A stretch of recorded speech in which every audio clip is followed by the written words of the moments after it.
देखो जो अब अगला जो हमारा टॉपिक है, जो अपने रासायनिक यौगिकों के बारे में पढ़ा, ये कंसेप्ट तुम्हें क्लियर हो जाना चाहिए कि जो कार्बन यौगिक क्या होते हैं। कार्बन के यौगिक जो कि कार्बन और हाइड्रोजन से बने होते हैं, और कार्बन हाइड्रोजन के अलावा वैसे इनके अंदर और भी विषम परमाणु भी कई बार हो सकते हैं, जैसे ऑक्सीजन हो सकता है, क्लोरीन, ब्रोमीन, आयोडीन हो सकते हैं, सल्फर हो सकता है, फास्फोरस हो सकता है। लेकिन फिलहाल हम सिर्फ कार्बन और हाइड्रोजन के यौगिकों के बारे में पढ़ रहे हैं, इस दहन में हम यही पढ़ेंगे, और एक आधी बार उसके अंदर ऑक्सीजन भी ऐड हो सकता है। ठीक है, तो जब हम कार्बन के यौगिकों की बात करेंगे तो कार्बन और हाइड्रोजन तो हो गई, कभी कभी इसके अंदर ऑक्सीजन भी हो सकता है और भी दूसरा विषम परमाणु हो सकता है। तो सबसे पहले जो दहन है, दहन का नाम सभी ने सुन रखा है। दहन का मतलब क्या होता है? जलाना। ठीक है, जैसे लंका दहन सुन रखा है ना तुमने, कि हाँ लंका दहन यानी कि जलाना, लंका का दहन कर दिया था, जला दिया था उसको। वैसे दहन का मतलब जलाना होता है, लेकिन हम यहाँ पे किसकी बात कर रहे हैं? कार्बन के यौगिकों की बात कर रहे हैं। तो कार्बन का जो सिंपलेस्ट जो यौगिक है, जो सबसे कम कार्बन वाला जो यौगिक है, उसको हम क्या कहते हैं? CH4 यानी कि मीथेन बोलते हैं इसको। और मीथेन को जब ऑक्सीजन की उपस्थिति में गर्म किया जाता है, ये किसी भी कार्बन के यौगिक को, ध्यान देना, किसी भी कार्बन के यौगिक को जब ऑक्सीजन की उपस्थिति में जलाया जाता है तो हमेशा क्या होता है? एक तो कार्बन डाइऑक्साइड बनेगी, एक वाटर बनेगा, एक ऊष्मा, और उसके साथ साथ प्रकाश भी बाहर निकलेगा। ठीक है, देखो अब हम जो किचन में जो यूज करते हैं गैस, वो ब्यूटेन गैस होती है। ब्यूटेन गैस और भी कई सारी गैसें होती है, जो LPG गैस जो हम सिलेंडर में भरी होती है, वो ब्यूटेन गैस होती है। वो भी क्या है? कार्बन का यौगिक। मीथेन भी जलाने के काम आती है। मीथेन भी जो बायोगैस होती है, जो गोबर गैस होती है ना, उसके अंदर मीथेन होती है, मीथेन ही जलती है असल में। तो यानी कि बहुत अच्छा यूज है जो कार्बन के यौगिक हैं। अगर उनको दहन करने का फायदा क्या है कि उससे बहुत ज्यादा अमाउंट में ऊष्मा मिलती है, जिससे हम इसका उपयोग हम ईंधन के रूप में कर सकते हैं। तो जो जैसे ही हम इसको करेंगे तो ये बन गया। मान लो अगर और भी किसी भी हाइड्रोकार्बन को गर्म करते हैं, इसकी जगह हम 2 कार्बन वाला ले सकते थे, 4 वाला कोई भी ले सकते हैं। जैसे सिंपल हम कार्बन को भी गर्म करते हैं, कार्बन को अगर गर्म करते हैं क्या बनता है? कार्बन कोयला होता है। कोयले को जब जलाते हैं तो उससे CO2 निकलता है। इसमें तो खैर हाइड्रोजन थी नहीं, अगर हाइड्रोजन होगी तो वाटर के फॉर्म में बाहर निकलेगा। अभी हमारे बैलेंस भी नहीं है, बैलेंस कर सकते हैं इसको। यहाँ पे 4 हाइड्रोजन है, तुमने सीख रखा है चैप्टर में। यहाँ पे 4 हाइड्रोजन है, तो यहाँ पे इनको 2 से मल्टीप्लाई कर दी। यहाँ पे 2 और 2 4 हो गए, तो इसको मल्टीप्लाई कर दिया हमने 4। इस तरह से हमारी संतुलित अभिक्रिया हुई है। इसके अलावा हम और भी कुछ ले सकते थे, जैसे कि हमने बताया ब्यूटेन। ब्यूटेन क्या होता है? C4H10 plus O2। ये बन जाएगा जो CO2 प्लस वाटर प्लस ऊष्मा प्लस प्रकाश। ठीक है, तो इस तरह से किसी भी हाइड्रोकार्बन ये भी है, इसका नाम क्या बताया? ब्यूटेन। ब्यूटेन में बच्चों 4 कार्बन है और 10 हाइड्रोजन है। अगर यहाँ 4 कार्बन है तो संतुलित करना पड़ेगा, इस कार्बन को हमें 4 से मल्टीप्लाई करना पड़ेगा। अब हम बाद में क्या करते हैं? कार्बन तो हमारे हो गए, अब हाइड्रोजन देखते हैं। यहाँ कितने हैं? 10 है। 10 है, तो यहाँ कितने हैं? सिर्फ 2 है।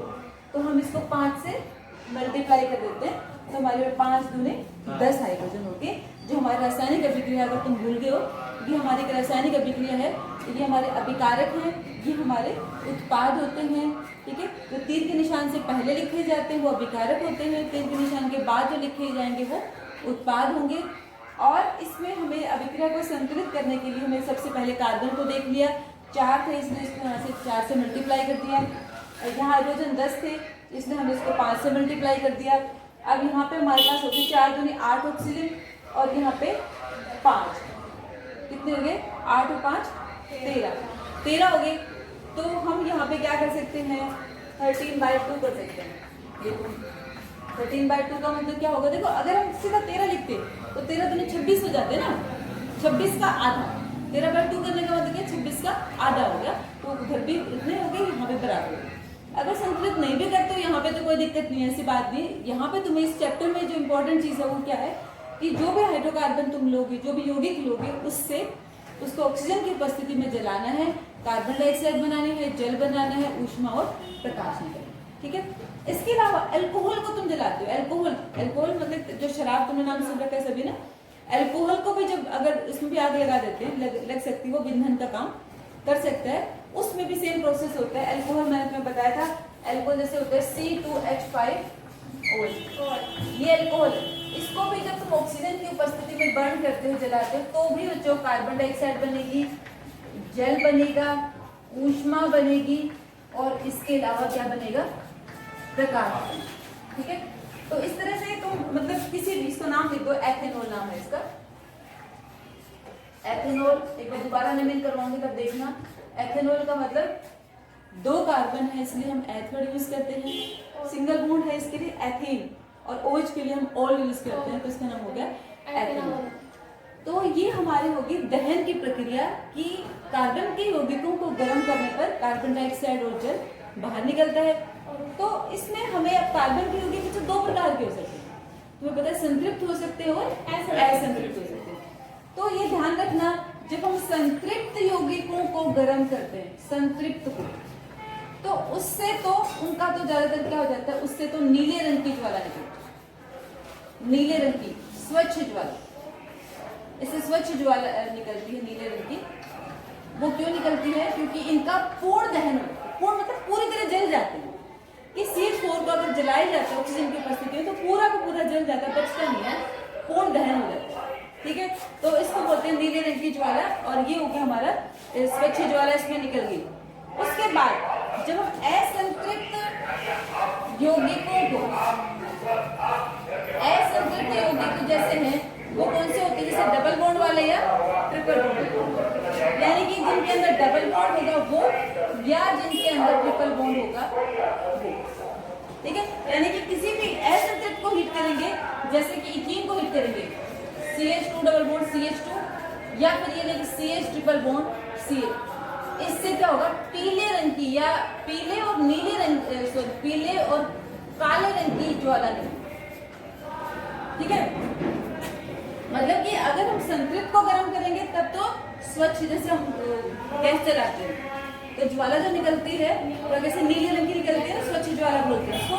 लेकिन अगर हम असंतृप्त को गर्म करेंगे, तो असंतृप्त को गर्म करने पर क्या होगा कि उससे हमारी पीले रंग की और काले रंग की ज्वाला निकलेगी। ठीक है, जो कि बर्तनों को काला कर देगी। इसके अलावा हम संतृप्त में भी कई बार बर्तन काले हो सकते हैं। जैसे हम देखते हैं कि कई बार किचन में लास्ट में जब गैस खत्म होने वाली होती है, या कोई उसमें कुछ गिर जाता है, उसके ऊपर कुछ गैस के ऊपर कुछ गिर जाता है, दूध वगैरह गिर जाता है, कुछ भी ऐसे फंस जाता है कुछ, तो भी उससे कई बार पीले और काले रंग की ज्वाला निकलती है। वो क्यों निकलती है, क्योंकि पूरी तरह से दहन नहीं हो पाता, पूर्ण दहन इसमें नहीं हो पाता। ठीक है, तो पूर्ण दहन जब नहीं होगा तो उस केस में भी हमारे पास संतृप्त ज्वाला के केस में भी कई बार ऐसा हो सकता है कि पूर्ण दहन ना हो, तो उस केस में पीले रंग की ज्वाला निकल सकती है। ठीक है, तो नीले रंग की ज्वाला कौन निकालेगा, संतृप्त। लेकिन वो कब क्या होगा कि अगर संतृप्त में भी अलग काले रंग की ज्वाला या पीले रंग की निकल सकती है, वो कब हो सकती है, जबकि पूर्ण दहन ना हो, जबकि पूरी तरह से ऑक्सीजन ना मिल पाए, क्योंकि जो छिद्र होते हैं उसके रुक जाते हैं। क्वेश्चन हम आगे करेंगे इसके बारे में, क्वेश्चन तुम्हारे एक्सरसाइज के क्वेश्चंस में दे रखा है कि ऐसा क्यों होता है कि अगर हम कई बार असंतृप्त यौगिकों को गर्म करते हैं तो फिर काले रंग की ज्वाला क्यों निकलती है, क्योंकि ये पूरी तरह से दहन इनका नहीं। ठीक है, तो ये हमारा हो गया दहन।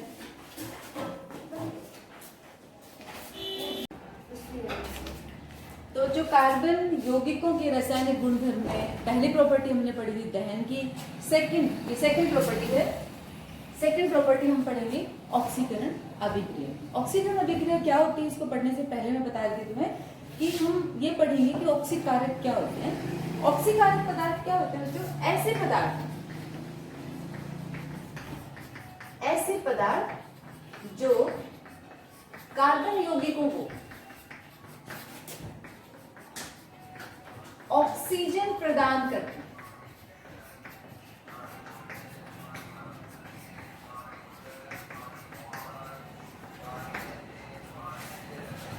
जैसे कि इसके बारे में, इसके एग्जाम्पल हम पढ़ेंगे। एग्जाम्पल तुम्हें याद करना इंपॉर्टेंट अभिक्रिया बहुत ज्यादा। इसको हम एक तो क्षारीय KMnO4 और एक होता है अम्लीय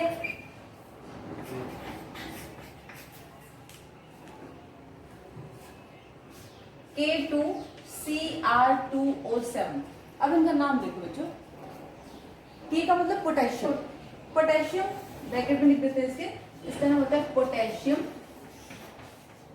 परमैग्नेट, परमैग्नेट बोलते हैं इसको, पूरा फुल फॉर्म इसको बोलते हैं बच्चों पोटेशियम डाइक्रोमेट।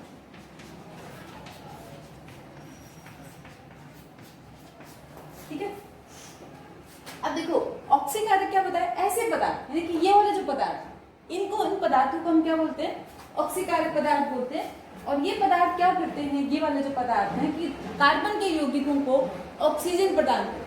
नाम से क्लियर है ना, ऑक्सीकारक मतलब ऑक्सीजन को देने वाला, ऐसे पदार्थ जो कि कार्बन के यौगिकों को ऑक्सीजन प्रदान करते हैं। जैसे कि देखो CH3 CH2OH, हमने क्या देखना, कैसे नेमिंग बताई थी, दो कार्बन है, दो कार्बन के लिए हम क्या वर्ड यूज करेंगे, एथ वर्ड यूज करेंगे, एथ, और उसके बाद क्या हो जाएगा, एथेनॉल, एथेनॉल है इसका नाम। और एथेनॉल में जब हम इनमें से कुछ भी डाल देंगे, मतलब ये वाला क्षारीय ले लो चाहे अम्लीय ले लो, दोनों में से कुछ भी हम ले लेंगे, तो ये पदार्थ क्या करेंगे, ऑक्सीजन प्रदान करते हैं। इन दोनों का काम क्या है, इसको ऑक्सीजन देना। और तब हमारे पास क्या बन जाएगा, CH3COOH। इसका नाम बच्चों, क्योंकि COO जिस ग्रुप के पीछे होता है उसको हमने बताया था OE कॉम्प्लेक्स बोलते हैं। ठीक है, तो दो कार्बन है, हमने काउंट कर लिया, दो कार्बन है, दो के लिए हम यूज करते हैं एथेन, इसका नाम हो गया एथेनोइक अम्ल, एथेनोइक अम्ल। तो इस तरह की जो विक्रिया है जिसमें किसी एक कार्बन के यौगिक में ऑक्सीजन जोड़ी जाती है, तो उस प्रकार की विक्रिया को हम क्या बोलते हैं, ऑक्सीकरण अभिक्रिया बोलते हैं। ठीक है, तो ऐसे पदार्थ जो इनमें ऑक्सीजन जोड़ते हैं, यानी बीच में लिखना पड़ेगा, ये इनमें से कोई भी लिखना पड़ेगा, ये जैसे लिख देते हैं हम अम्लीय K2Cr2O7, ये लिखते हैं। तो ऑक्सीकारक अभिक्रिया बच्चों क्या हुई, ऐसी अभिक्रिया है जिसके अंदर ऑक्सीकारक जो पदार्थ है वो पदार्थ हो गए ये दोनों, जो क्या काम करते हैं, ऑक्सीजन को प्रदान करते हैं। किसको, इसमें एक ऑक्सीजन हम देख रहे हैं, इसमें क्या होगी, दो ऑक्सीजन होगी। तो कहाँ से आई, किसने दी ऑक्सीजन, पोटेशियम डाइक्रोमेट ने दी। चाहे तो तुम ये लिख सकते हो, चाहे तुम क्षारीय के अम्ल, दोनों में से एक लिख सकते हो। ठीक है, एक ही लिख दो, बेशक से दोनों याद है दोनों लिख दो, कोई दिक्कत नहीं है, एक तो कम से कम याद कर ही लो, क्योंकि बुक में वैसे दोनों है, एनसीईआरटी की बुक में तो तुम्हें दोनों याद होनी चाहिए वैसे। तो इस तरह की जो अभिक्रिया है उसको हम बोल देते हैं ऑक्सीकारक अभिक्रिया। उसके बाद नेक्स्ट टाइप ऑफ अभिक्रिया हम पढ़ लेते हैं, तीसरी जो अभिक्रिया की टाइप है उसको बोलते हैं संकलन अभिक्रिया। मोस्ट इंपोर्टेंट है बच्चों, ये लगभग किसी न किसी रूप में पेपर में जरूर आती है, संकलन अभिक्रिया। तो संकलन अभिक्रिया में हम क्या पढ़ेंगे, इसका दूसरा नाम एक तरह से हम कह सकते हैं हाइड्रोजनीकरण। ध्यान से सुनना इसको और ध्यान से समझना पहली बार में। और संकलन अभिक्रिया में हम पढ़ेंगे कि असंतृप्त यौगिकों में, असंतृप्त यौगिकों को हम बदल सकते हैं संतृप्त यौगिक में।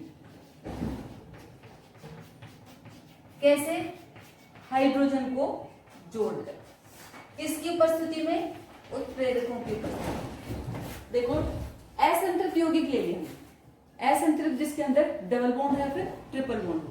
जैसे सपोज करो हमने डबल बॉन्ड वाला कंपाउंड ले लिया, वो ले लिया CH2 डबल बॉन्ड CH, ये असंतृप्त ले लिया, इसमें हमने क्या कर लिया, हाइड्रोजन जोड़ लिया। किसकी उपस्थिति में, उत्प्रेरक। उत्प्रेरक बताऊंगी क्या चीज होती है, उत्प्रेरकों के नाम बता देती हूँ पहले। जैसे कि प्लेटिनम, ये तत्व है जो कि प्रेरक का काम करता है। पैलेडियम है, ये भी किसका काम करता है, उत्प्रेरक का काम करता है। और इसमें बन जाएगा हमारे पास CH3 CH3। ठीक है, देखो इस तरह की जो अभिक्रिया है उसको संकलन अभिक्रिया बोलेंगे। 2-3 बार बताऊंगी मैं तुम्हें ये, क्योंकि बहुत इंपॉर्टेंट है, एक बार समझ में भी नहीं आती बच्चों के। लेकिन ये कई तरीकों से आ सकती है, या तो ये आ सकती है कि संकलन अभिक्रिया, एक तुम्हें दे रखा है बुक में ना, एक क्वेश्चन दे रखा है और ये पूछ रखा है कि कई सारे यौगिक दे रखे हैं कार्बन के, और ये पूछ रखा है कि इनमें से कौन सा यौगिक संकलन अभिक्रिया दिखाता है और कौन सा नहीं दिखाता है। तो तुम उन यौगिकों में क्या छांट लोगे कि जो एल्केन होंगे वो तो संकलन अभिक्रिया नहीं दिखाएंगे, और जो असंतृप्त यौगिक हैं चाहे वो एल्कीन होंगे चाहे वो एल्काइन होंगे वो क्या दिखाएंगे, संकलन अभिक्रिया दिखाएंगे। क्योंकि संकलन अभिक्रिया का दूसरा नाम एक तरीके से हाइड्रोजनीकरण। हाइड्रोजनीकरण का मतलब हाइड्रोजन को जोड़ना। किसमें जोड़ना है, असंतृप्त यौगिक में। ये असंतृप्त यौगिक है, इसमें हाइड्रोजन जोड़ देंगे प्लेटिनम या पैलेडियम की प्रेजेंस में, तो हमारे पास क्या बन जाएगा, CH3 बन जाएगा। इसका नाम तुम्हें पता है, इसका नाम क्या है, एथीन, और उसका नाम क्या है, एथेन। यानी कि पूरा डिस्क्राइब कर सकते हो तुम इसको। हाइड्रोजनीकरण अभिक्रिया क्या है, तो इसमें तुम बताओगे कि असंतृप्त यौगिकों में उत्प्रेरकों की उपस्थिति में जब हाइड्रोजन जोड़ी जाती है तब संतृप्त यौगिक बनते हैं, और इस प्रकार की अभिक्रिया को हाइड्रोजनीकरण अभिक्रिया कहा जाता है, क्योंकि इस अभिक्रिया में हाइड्रोजन को जोड़ा गया। ठीक है, संकलन का मतलब भी क्या होता है, जोड़ना।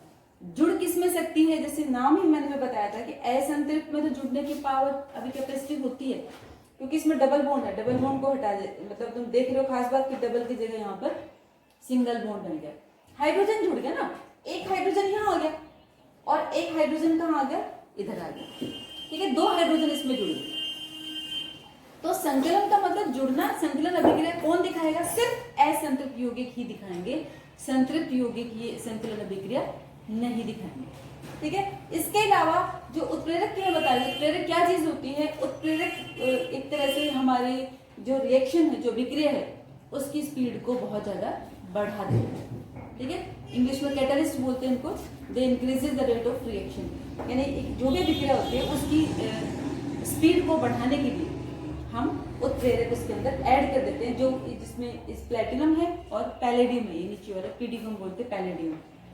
देखिए सारे जो हमारे तत्व हैं, जितने 118 तत्व तुम्हें बता रखे हैं हमारे पास मौजूद है, जो हमारी जो आवर्त सारणी है उसके अंदर, तो उनमें से प्लेटिनम और पैलेडियम भी है जो कि उत्प्रेरक का काम करते हैं। तो दोबारा से देखो बच्चों, हाइड्रोजनीकरण अभिक्रिया क्या है। हाइड्रोजनीकरण अभिक्रिया क्या है, ऐसी अभिक्रिया जिसमें असंतृप्त यौगिकों को हाइड्रोजन जोड़कर संतृप्त यौगिकों में बदल दिया जाता है, और इस अभिक्रिया में उत्प्रेरक अपना मेन रोल प्ले करते हैं। मतलब इसमें क्या करते हैं, जो उत्प्रेरक जो ऐड किए जाते हैं वो क्या करते हैं, अभिक्रिया की जो स्पीड है उसको बढ़ा देते हैं। ठीक है, अब जो ये एक इम्पोर्टेंट क्वेश्चन बता रही थी कि इसमें आगे भी है इसका पार्ट कि इसके उपयोग क्या है। हाइड्रोजन क्वेश्चन जो आता है तुम्हारे बुक में जो दे रखा है एक्सरसाइज के क्वेश्चंस में, वो क्वेश्चन क्या है बच्चों कि हाइड्रोजनीकरण अभिक्रिया क्या है और इसके क्या अनुप्रयोग है। अनुप्रयोग मतलब उपयोग क्या है, ये पूछ रखे इसका उपयोग। तो उपयोग में जो हम साइड में लिख रहे हैं इसके उपयोग में तुम क्या बता सकते हो कि जो वनस्पति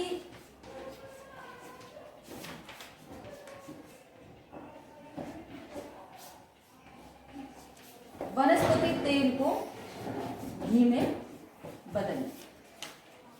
वनस्पति तेल क्या होता है, असंतृप्त यौगिक। ठीक है, तेल को किस में बदला जाएगा, घी में बदला जाएगा। कैसे, क्योंकि जो वनस्पति तेल है वो उसमें बहुत सारे कार्बन होते हैं, मतलब 15, 16, 17 तक कार्बन हो सकते हैं।